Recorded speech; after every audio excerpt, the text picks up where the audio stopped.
Assalamualaikum warahmatullahi wabarakatuh. Perkenalkan, nama saya Almaira Fatasya Habibah dari kelas DIE 23 dengan 3 digit NIM terakhir 176. Di sini, saya akan menjelaskan tentang jenis-jenis memori. Yang pertama, pengertian memori. Apa itu memori? Dalam komputasi, memori adalah perangkat atau sistem yang digunakan untuk menyimpan informasi untuk penggunaan langsung dalam komputer atau perangkat keras komputer dan perangkat elektronik digital yang terkait. Kata memori sering sinonim dengan kata penyimpanan utama atau memori utama. Dalam bahasa Inggris, sinonim kuno memori adalah store. Memori komputer beroperasi dengan kecepatan yang tinggi dibandingkan dengan penyimpanan yang lebih lambat namun memberikan kapasitas lebih besar. Jika diperlukan, isi memori komputer bisa ditransfer ke penyimpanan. Cara yang umum digunakan adalah melalui teknik manajemen memori yang dinamakan memori virtual. Memori modern diimplementasikan sebagai memori semikonduktor, di mana memori disimpan di dalam sel memori yang dibangun oleh transistor MOS dan komponen lain dalam sebuah sirkuit terpadu. Ada dua jenis memori semikonduktor, yaitu volatil dan non-volatil. Contoh memori non-volatil adalah memori flash dan memori ROM, VROM, EEPROM, dan EEPROM. Contoh memori volatil adalah memori akses acak dinamis atau DRAM yang digunakan untuk penyimpanan utama dan memori akses acak statis atau SRAM yang digunakan untuk cache GPU. Sebagian besar memori semikonduktor dibagi menjadi sel memori, masing-masing menyimpan 1 bit, 0 atau 1. Organisasi memori flash termasuk sel yang mengandung 1 bit dan sel multilevel yang menyimpan beberapa bit sel. Sel memori dikelompokkan menjadi kata-kata dengan panjang kata tetap, misalnya 1, 2, 4, 8, 16, 32, 64, atau 128 bit. Setiap kata dapat diakses dengan alamat binar n-bit, sehingga memungkinkan untuk menyimpan 2 pangkat n kata dalam memori. Yang kedua, sejarah memori. Sejarah singkat memori. Pada awal 1940-an, teknologi memori hanya memiliki kapasitas beberapa bit. Komputer digital elektronik yang bisa diprogram ENIAC menggunakan ribuan tabung vakum. Bisa melakukan kalkulasi sederhana dengan 20 angka dari 10 digit desimal yang disimpan dalam tabung vakum. Kemajuan memori komputer berikutnya adalah memori akustik garis tunda yang dikembangkan oleh J. Presper Eckert pada awal 1940-an.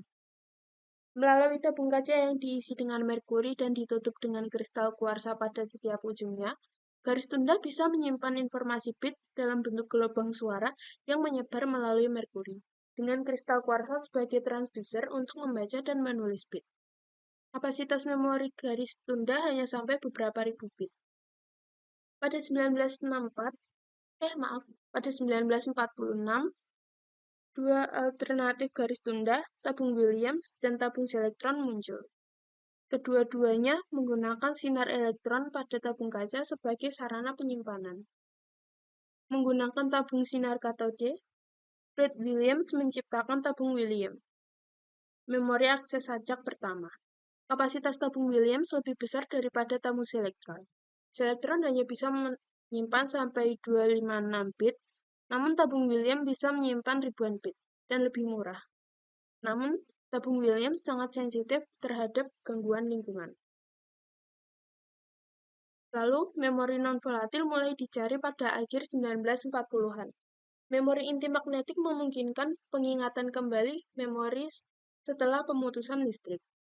Memori ini dikembangkan oleh Frederick Wiebe dan Anwang pada akhir 1940-an dan diperbaiki oleh J. Forrester dan Jan A. Rachman pada awal 1950-an dan dikomersilkan oleh penggunaannya dalam komputer Wellwine pada 1959. Memori inti magnetik menjadi jenis dominan memori sampai pengembangan memori semikonduktor MOS pada 1960-an. Memori semikonduktor pertama diimplementasikan sebagai sirkuit flip-flop pada awal 1960-an menggunakan transistor bipolar. Memori semikonduktor yang dibuat dari perangkat diskrit pertama dikirim oleh Texas Instruments kepada Angkatan Udara Amerika Serikat pada 1961. Pada tahun yang sama, konsep memori solid state pada chip sirkuit terpadu atau IC diusulkan oleh insinyur aplikasi Bob Normal pada Fairchild Semiconductor. Chip memori semikonduktor bipolar pertama adalah SP95, dirilis oleh IBM pada 1965. Walaupun memori semikonduktor lebih cepat daripada memori inti magnetik, memori semikonduktor juga lebih besar dan lebih mahal dan tidak mengganti memori inti magnetik sampai akhir 1960-an. Yang ketiga, cara kerja memori. Cara kerja memori. Data dalam memori merupakan angka biner yang diencode menjadi urutan-urutan tertentu oleh instruksi pemecahan informasi. Instruksi yang lebih kompleks nantinya akan bisa digunakan untuk menyimpan informasi gambar, video, suara, dan lain sebagainya. Jika kalian pernah mendengar kata byte, byte ini adalah kumpulan informasi yang ada dalam suatu sel. Setiap memori memiliki lokasi dan alamat berbeda. Semua ditulis dalam bilangan heksadesimal atau basis 16. Lokasi memori selanjutnya akan dilacak oleh CPU hingga dilakukan proses pembacaan dan penulisan data. Selain itu, chip memori memuat kapasitor dan transistor yang telah diatur dalam bentuk baris dan kolom. Kapasitor berperan sebagai elemen penyimpanan, sedangkan transistor bertindak sebagai switch.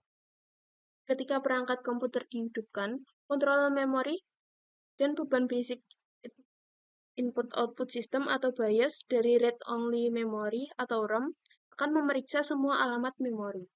Hal tersebut dilakukan untuk memastikan bahwa tidak ada error di dalamnya. Pada prosesnya, BIOS akan menyediakan informasi-informasi dasar terkait susunan boot, perangkat penyimpanan, dan lain sebagainya. Setelah itu, random access memory atau RAM akan memuat operating system dari hard drive hingga CPU dapat mengakses sistem komputer secara langsung. Semua program yang dijalankan perangkat komputer dimuat ke dalam RAM. Keberadaan memori komputer membuat proses transfer data dilakukan lebih cepat. Pada dasarnya, cara kerja komputer memori melibatkan proses yang saling berkaitan antara RAM dan ROM. Nah, keduanya melibatkan CPU sebagai mediator sehingga perangkat mampu menjalankan program sebagaimana mestinya. Selain itu, banyak orang menambahkan eksternal RAM guna mendongkrak kinerja komputer. Yang keempat, fitur-fitur memori. Fitur-fitur memori. Yang pertama adalah lokasi memori. Fitur ini menandakan lokasi penempatan memori, apakah berada di dalam, internal, atau di luar, eksternal. Memori internal disebut juga sebagai memori utama karena tertanam dalam komputer memori. Misalnya memori utama, cache, dan register. Sedangkan memori eksternal merupakan media penyimpanan yang berada di luar atau terpisah dari perangkat. Misalnya USB, disk, CD, tape, dan lain-lain. Yang kedua, kapasitas memori. Kapasitas memori merupakan salah satu hal penting dari memori komputer, baik internal maupun eksternal. Kapasitas memori eksternal biasanya diukur dalam bentuk byte, sedangkan internal berbentuk byte atau word. Semakin besar kapasitas memori, semakin bagus pula kinerja perangkat komputer. Dan yang ketiga, unit transfer. Fitur ini mengukur kecepatan proses penulisan dan pembacaan data. Pada internal memori, kecepatan transfer data umumnya memiliki tingkat yang sama dengan ukuran word. Sementara pada eksternal memori transfer data tidak akan sama dengan word karena unit transfernya cenderung lebih besar. Dalam hal ini, unit transfer memori eksternal berbentuk blok. Yang keempat, ada metode akses. Fitur metode akses menyangkut bagaimana cara perangkat menulis dan membaca memori. Metode akses yang dimaksud diantaranya yaitu, yang pertama, Associative Access Method, merupakan jenis memori yang memaksimalkan kinerja pencarian data berdasarkan alamat memori. Lalu yang kedua, Direct Memory Address, merupakan metode akses yang memungkinkan data dapat diambil secara langsung dari main memory oleh perangkat input atau output. Yang ketiga, Random Access Method, merupakan metode yang memungkinkan akses data pada memori dilakukan secara acak. Dan yang keempat, sequential access method. Metode ini kebalikan dari random access method. Informasi yang dibaca merupakan data yang sebelumnya telah disimpan secara berurutan pada memori. Lalu, kinerja memori. Secara umum, kinerja memori dibagi menjadi 3 bagian, di antaranya yaitu yang pertama, transfer rate, merupakan kecepatan transfer data untuk mengirimkan memori ke perangkat eksternal atau internal memori maupun sebaliknya. Yang kedua, memory cycle time, total waktu yang diperlukan dalam mengakses blok pertama sebelum akses kedua dilakukan. Yang ketiga, access time. Pada RAM, access time merupakan gambaran total waktu dalam proses membaca atau menulis data yang nantinya dikirimkan menuju memori. Lalu fitur-fitur memori yang terakhir adalah sifat memori. Fitur ini mewakili perilaku fisik memori. Sebut saja volatil dan non-volatil memori. Memori volatil memerlukan daya untuk menyimpan data. Contohnya adalah RAM. Sedangkan memori non-volatil menyimpan data secara permanen tanpa memerlukan daya listrik. Contohnya adalah ROM. Dan yang kelima, jenis-jenis memori. Jenis-jenis memori dibagi menjadi dua, yaitu primer dan sekunder. Yang pertama adalah primer. Memori primer adalah jenis yang digunakan untuk menyimpan data ketika prosesor menggunakan program secara aktif. Dengan kata lain, jenis satu ini merupakan memori utama sistem operasi yang berinteraksi secara langsung dalam CPU, cache, dan auxiliary. Contoh memori primer diantaranya yakni yang pertama, RAM. RAM merupakan salah satu memori primer atau memori utama yang dapat diakses langsung oleh CPU secara cepat. RAM sendiri tergolong sebagai memori volatil, sehingga data yang ada di dalamnya bisa hilang jika aliran listrik dimatikan. Oleh sebab itu, perangkat ini sering disebut sebagai media penyimpanan data sementara. Dan yang kedua, ROM. Sama halnya RAM, perangkat ini dapat diakses secara langsung oleh CPU dan termasuk memori utama. Namun, RAM memiliki sifat non-volatil sehingga data akan tetap tersimpan meski tidak ada daya sekalipun. Sebagai memori read-only, data ROM hanya dapat dibaca alias tidak bisa dimodifikasi. Lalu, beralih ke jenis memori kedua, yaitu memori sekunder. Memori sekunder merupakan media ruang penyimpanan permanen yang bisa digunakan untuk menyimpan data. Jenis satu ini lebih dikenal dengan sebutan memori eksternal karena tidak diakses secara langsung oleh CPU. Meski harganya relatif lebih murah dan mampu menyimpan data dalam waktu panjang, namun memori ini umumnya lebih lambat daripada memori primer. Berikut ini adalah beberapa contohnya. Yang pertama, hard disk. Hard disk merupakan memori non-volatil yang mampu menyimpan data secara permanen meski tidak ada aliran listrik. Memori ini biasanya ditempatkan di motherboard yang mengambil dan menyimpan data dengan satu atau lebih piringan serta dilindungi oleh casing yang tertutup udara. Dengan kapasitas bervariasi, hard disk dimanfaatkan untuk menyimpan dokumen, video, musik, sistem operasi, dan jenis data lainnya. Dan yang kedua, USB. USB merupakan sebuah perangkat portable yang berfungsi untuk menyimpan data permanen. Berbeda dengan hard disk, USB menggunakan chip dengan sirkuit terpadu agar dapat menyimpan data.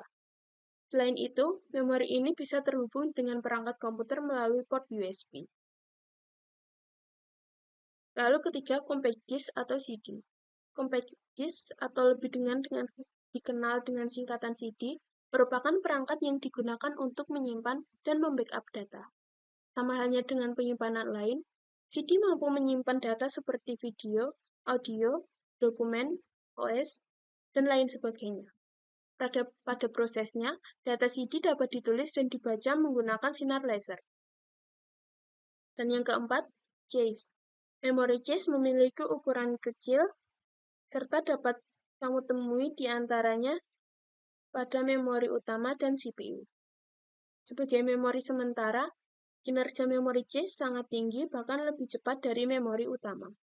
Data yang disimpan pada cache adalah seluruh instruksi data yang sering digunakan CPU perangkat komputer.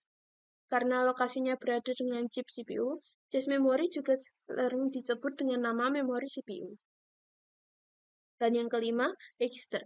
Register merupakan memori tercepat dan terkecil pada perangkat komputer. Memori register merupakan media penyimpanan sementara untuk mentransfer dan menyimpan instruksi data tertentu pada komputer. Umumnya, memori ini memiliki ukuran relatif kecil, yakni 16, 32, atau 64 bit. Sekian dari saya, bila ada kurang dan lebihnya mohon dimaafkan. Wassalamualaikum warahmatullahi wabarakatuh.